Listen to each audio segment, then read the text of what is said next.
Hello, नमस्ते। आज की कहानी है मेरा मन नहीं है मम्मी जी। जब बहू ने सास को उनकी ही बात याद दिलाई तो एक पल में रिश्ते की सच्चाई सामने आ गई। क्या सास अपनी गलती मानेगी या फिर अहंकार रिश्ते को तोड़ देगा? अरे विधि, तुम तैयार नहीं हुए अभी तक? जाओ, जाकर तैयार हो जाओ, हमें शादी में जाना है। कामिनी जी ने अपनी बहू विधि से थोड़े तेज स्वर में कहा। विधि कमरे में खिड़की के पास खड़ी थी। उसने धीरे से पलटकर देखा और कहा, पर मम्मी जी, मेरा मन नहीं है वहाँ जाने का। आप लोग चले जाइए ना, और सब तो जा ही रहे हैं। कामिनी जी को ये जवाब बिल्कुल भी पसंद नहीं आया और वो तेज स्वर में बोली, ये क्या बात हुई? मन नहीं है मतलब? रिश्तेदारी में तो ऐसे नहीं चलता विधि। मेरे भैया ने खास तौर पर बुलाया हम सबको। अगर हम नहीं जाएंगे तो उन्हें कैसा लगेगा? विधि ने एक पल के लिए कामिनी जी की तरफ देखा, फिर शांत आवाज में बोली, मम्मी जी, अभी पिछले महीने जब मेरे मम्मी पापा की एनिवर्सरी थी तब आपने भी तो यही कहा था, मेरा मन नहीं है। तब मैंने तो कुछ नहीं कहा, आप नहीं गई और मैं अकेले ही चली गई थी। ये सुनते ही कामिनी जी एकदम से चुप हो गई, जैसे किसी ने उनकी ही बात आईने की तरह सामने रख दी हो। उन्होंने थोड़ा संभलते हुए कहा, वो बात अलग थी विधि। कैसे अलग थी मम्मी जी? विधि ने बिना आवाज़ ऊँची किए पूछा। तब भी तो रिश्तेदारी ही थी और वो तो मेरे मम्मी पापा का खास दिन था। कमरे में कुछ पल के लिए सन्नाटा छा गया।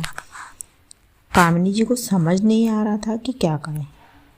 उन्होंने बात को हल्का करने की कोशिश की और बोली, अरे तुम तो बात को पकड़ ही लेती हो, मैंने तो बस यूं ही कहा था। विधि हल्का सा मुस्कुराई, लेकिन उसकी मुस्कान में एक सच्चाई थी और बोली, मैं बात नहीं पकड़ती मम्मी जी, बस याद रखती हूँ, क्योंकि मुझे लगता है कि रिश्ते दोनों तरफ से बराबरी से निभाए जाते हैं। इतने में रोहित, विधि का पति, भी वहीं आ गया। वह कुछ देर से दोनों की बातें सुन रहा था और आते ही बोला, मम्मी, विधि सही कह रही है। उस दिन मुझे भी थोड़ा अजीब लगा था, लेकिन मैंने सोचा कि शायद आपका मन नहीं होगा, जैसे आज विधि का नहीं है। अब कामिनी जी को अपनी गलती साफ नज़र आने लगी थी, लेकिन फिर भी उनके मन में समाज और लोगों का डर था। तो वो बोली, तो क्या अब तुम भी नहीं जाओगे? लोग क्या कहेंगे? तब विधि ने बहुत ही सादगी से कहा, लोग तो हर बात पर कहेंगे मम्मी जी, लेकिन अगर घर में ही एक दूसरे की भावना नहीं समझेंगे तो बाहर वालों को खुश करके मिलेगा भी क्या? ये बात सीधे दिल पर लगी। कामिनी जी धीरे धीरे पास वाली कुर्सी पर बैठ गई। उनके चेहरे पर अब गुस्सा नहीं, बल्कि सोच थी और थोड़ी सी शर्मिंदगी भी। फिर विधि उनके पास आई और प्यार से बोली, मम्मी जी, मैं आपकी इज़्ज़त करती हूँ, आपकी हर बात मानने की कोशिश भी करती हूँ, लेकिन कभी कभी दिल चाहता है कि मेरी बात भी सुनी जाए, मेरा मन को भी समझा जाए। कामिनी जी की आंखें नम हो गई और वो बोली, शायद मैं सच में तुम्हें समझ नहीं पाई विधि। मुझे हमेशा लगा कि बहू है तो उसे हर जगह जाना ही चाहिए, लेकिन ये नहीं सोचा कि उसका भी मन होता है, उसकी भी अपनी भावनाएं होती है। तब रोहित मुस्कुराया और बोला, तो अब क्या करें मम्मी, फैसला क्या है? कामिनी जी ने गहरी सांस ली और बोली, फैसला ये है कि अब इस घर में कोई भी काम सिर्फ मजबूरी में नहीं होगा। हर किसी की भावना की कद्र होगी। फिर उन्होंने विधि की तरफ प्यार से देखा और बोली, अगर तुम्हारा मन नहीं है तो तुम मत जाओ, मैं तुम्हें मजबूर नहीं करूँगी।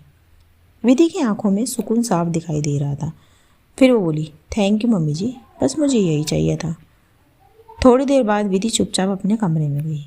आईने के सामने खड़ी होकर कुछ सोचने लगी। क्या सच में नहीं जाना चाहिए? उसने खुद से ही पूछा। उसे याद आया, कामिनी जी ने आज पहली बार उसकी बात समझी थी, पहली बार उसे उसकी जगह दी थी।